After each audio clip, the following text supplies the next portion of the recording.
नमस्कार दोस्तों, स्वागत है आपका फार्मा हर्ट्स में। आज के इस वीडियो में हम लोग फिर से बात करने वाले हैं कुछ ऐसी मेडिसिन्स के बारे में जिनमें आप दवाओं के साथ नेम के क्लूज से जान सकते हैं कि दवा किस काम आने वाली है, मेडिसिन किस काम आने वाली है।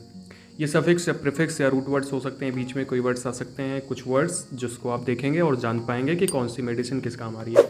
दोस्तों, ये सीरीज़ हम लोग चला रहे हैं, इसके पहले कुछ वीडियोज़ बना चुके हैं, प्लेलिस्ट भी मैंने बना दी है, आप वहाँ पर जाकर के डायरेक्टली देख सकते हैं सारे वीडियोज़ इस बारे में।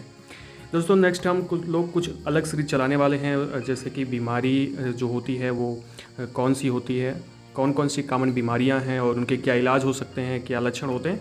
तो लेकिन अभी आज ये वीडियो की शुरुआत करते हैं और देखते हैं कि दवाओं के बारे में हम उनके बारे में कैसे पता कर सकते हैं उनके क्लूज से। तो चलिए वीडियो की शुरुआत करते हैं और देखते हैं पहली ड्रग्स। दोस्तों, पहली ड्रग हमने यहाँ पर लिया है और वो है आपका, अगर दवा के नाम में कहीं ट्रेल आता है TREL, तो इसका मतलब वो फीमेल हार्मोन है।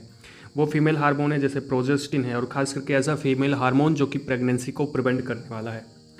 एग्जाम्पल में आता है डेसोगेस्ट्रॉल, नॉरगेस्ट्रॉल और लीवोनॉरगेस्ट्रॉल। एक्चुअली गेस्ट्रॉल पूरा आप ले सकते हैं, लेकिन मैंने यहाँ पे केवल ये रखा है क्योंकि ये इससे भी आप जान सकते हैं कि वो फीमेल हार्मोन है और किस काम में आ रहा है। इसका यूज़ होता है कि ये प्रेगनेंसी को प्रिवेंट करने के लिए दिया जाता है, ओव्यूलेशन को प्रिवेंट करता है। बहुत ज़्यादा डिटेल में नहीं बता रहा हूँ, पर ऐसे ही समझ लो कि ये ओवम को बनने से रोकता है, तो इस तरह से ये प्रेगनेंसी को प्रिवेंट करने का काम करता है। बढ़ते हैं नेक्स्ट के ऊपर, और नेक्स्ट जो है वहाँ पे आता है टेरॉल। अगर टेरॉल लगा हुआ है तो ये ब्रैंकियोडायलेटर है। ब्रैंकियोडायलेटर का मतलब होता है कि आपकी जो ब्रोंकाइज हैं, आपकी जो श्वास नली हैं, उनको बढ़ा देता है, उनके डायमीटर को बढ़ा देता है। ये एक बीटा एगोनिस्ट होता है। एग्जाम्पल में आता है जैसे फार्मोट्रॉल और साल्मेट्रॉल। ठीक है, एग्जाम्पल्स मैंने आपको बता दिए हैं और अभी यूज़ देखते हैं। यूज़ क्या है कि ये जो है, क्योंकि ब्रैंकियोडायलेटर है तो अस्थमा अटैक में यूज़ होता है, और क्रोनिक ये COPD में भी यूज़ होता है। ठीक है, जिसको हम लोग कहते हैं क्रोनिक ऑब्स्ट्रक्टिव पल्मोनरी डिजीज़, इसमें भी ये यूज़ होता है। दोस्तों, ये मैंने आपको बताया कि जैसे ब्रैंकियोडायलेटर होता है तो और किस काम आ सकता है। ये आपके एयरवेज को ओपन करने के भी काम आता है। एयरवेज का मतलब होता है कि जहाँ से एयर जाती है, एयर पैसेज, जैसे कि आपके ट्रैकिया हो गया या ब्रोंकाई हो गया, वही सेम काम। ठीक है, इससे क्या है, अस्थमा अटैक में हमें मदद मिलती है। आप बिल्कुल इनहेलर देख सकते हैं, आपने देखा होगा इसको।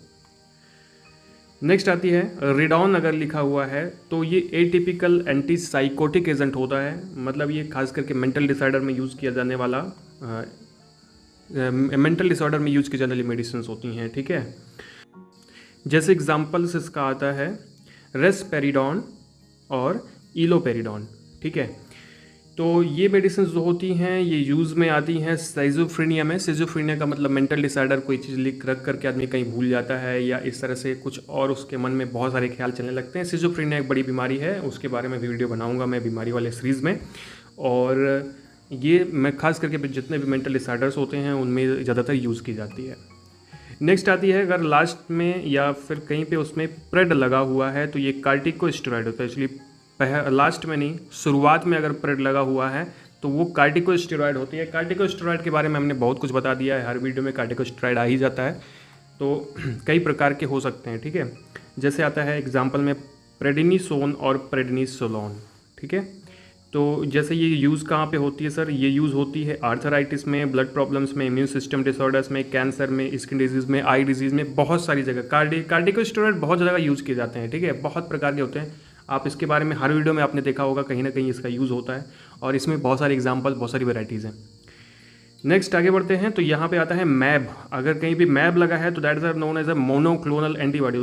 What is the monoclonal antibodies, मैं आपको ये नहीं बताने वाला, आपको पता है। ठीक है, वीडियो दूसरे बनेंगे जिसमें आपको ये सारी चीज़ें बताई जाएंगी।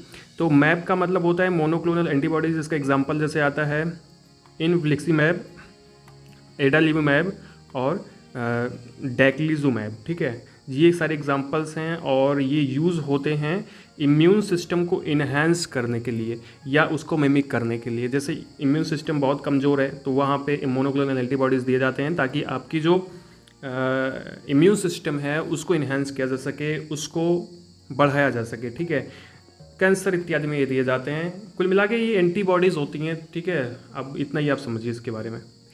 नेक्स्ट आगे बढ़ते हैं। अगर कहीं भी या शुरुआत में रिफा लगा हुआ है तो ऐसी ड्रग्स कहलाती हैं एंटी ट्यूबरकुलर।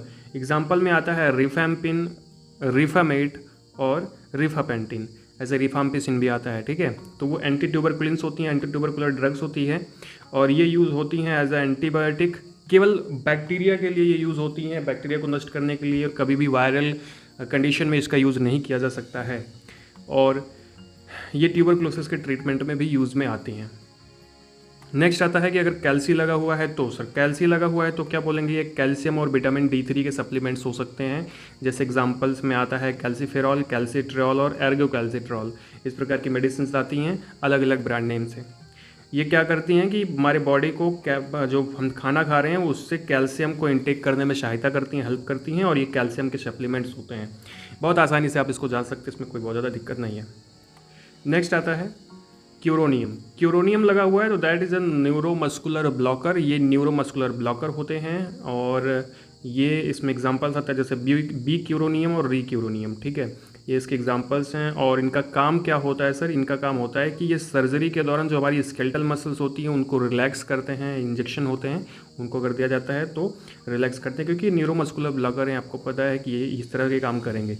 कभी कभी ये जनरल एनेस्थीसिया का काम भी करते हैं, ठीक है। तो ये जनरल एनेस्थीसिया का भी काम करते हैं और ये स्केलेटल मसल को रिलैक्स करते हैं सर्जरी के दौरान।